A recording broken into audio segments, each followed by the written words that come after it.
বাবা রে তোমরা আমার সাথে দেখি বাড়া দোয়া গো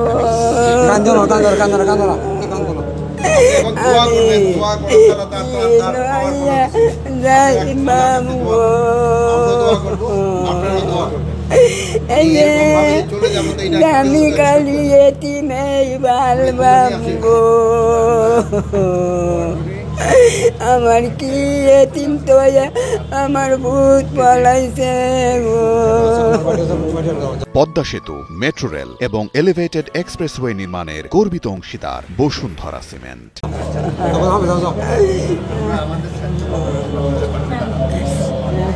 একটা কথা বলি, আমার একটা ছেলে দুইটে মেয়ে,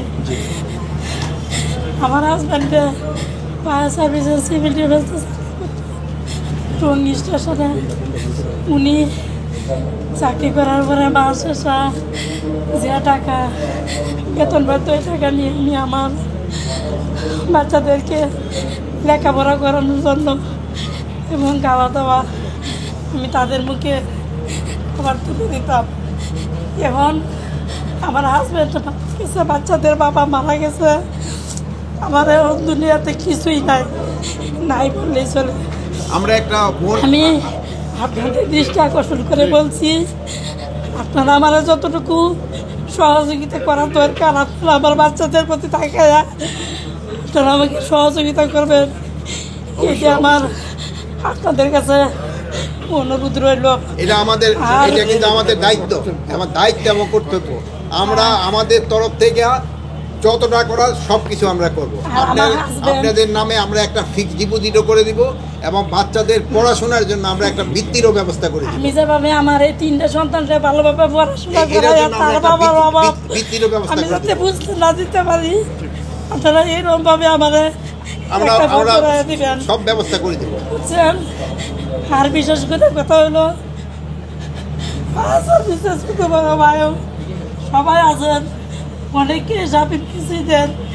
আমার হাজব্যান্ড যদি কোনো ভুল ত্রুটি আপনাদের কাছে করা থাকে, আমি সবার কাছে সবার কাছে আপনারা সবাই আমার দৃষ্টিতে দেখে দিবেন, সবাই দোয়া করবেন, সবাই দোয়া করবেন। আমি একটা গর্বের সহিত বলতে পারি যে আমার হাজব্যান্ড মরে নাই, উনি একজন দেশের সৈনিক, উনি শহীদ হয়েছে, আমি গর্বের সহিত বলতে পারি। আমি আমার বাচ্চাদেরকে বলবো, সে সারা জীবন সিভিল ডিফেন্সের কেউ সারা জীবন অমর হয়ে থাকবে, এটাই আমার বলা, কিছু বলার নাই। আপনারা সবাই আমার জন্য দোয়া করবেন। আমাদের তরফ থেকে যা যা করার আমরা অবশ্যই করব। বাচ্চাদের পড়াশোনার ব্যবস্থা আমরা করে দিব এবং এরা যেন ভালোভাবে জীবনযাপন করতে পারে ওই ব্যবস্থা আমরা করে দিব। দুইটা মেয়ে একটা ছেলে, আমরা ওই ব্যবস্থা করে দিব। বাট যে চলে গেছে তার তো আর আমরা ফেরত আনতে পারবো না, তার জন্য আমরা দোয়া করব, আপনিও দোয়া করবেন, আল্লাহ যেন তার শহীদের মর্যাদা দান করে।